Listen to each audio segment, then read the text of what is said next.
करायचं असं सगळे असं जेवणाआधी करायचं असतं. तर हे एकच आसन असं आहे की आपण ते जेवणानंतर तर केलं तर त्याचा जास्त फायदा होतो. दोन्ही हात पालथे गुडघ्यावर, पाठ सरळ, मान सरळ, शांत श्वसन, गुडघ्यावर बंद.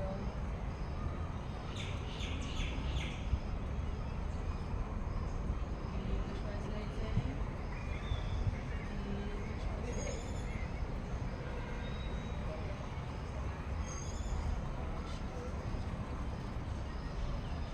हे आसन आपण बरेच प्राणायाममध्ये करू शकतो. प्राणायाममध्ये वज्रासन घेऊन आपण सगळे प्राणायाम करूया.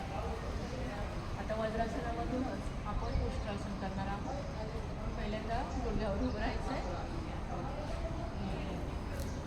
ज्यांना कोणाला त्रास होत असेल त्यांनी गुडघ्यावर उभं राहायचं नाही आहे. त्रास होत असेल तर उभं राहायचं आहे सर, नाही तर मग मांडी घालून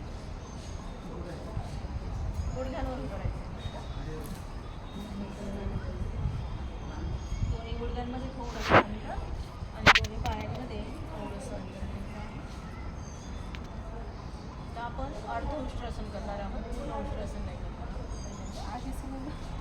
अर्ध उष्ट्रासनाचे फायदे असे आहेत की आपण थायरॉइडची ग्लँड आपली स्ट्रेच होते ह्या आसनामध्ये, म्हणून हे आसन थायरॉइडसाठी खूप उपयुक्त आसन आहे.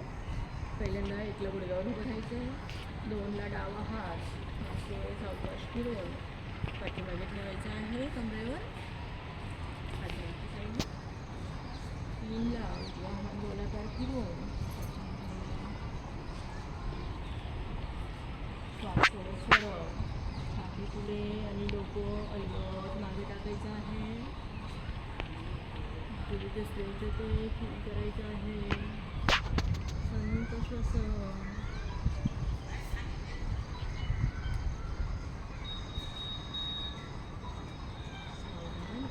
सोडायचे आहे.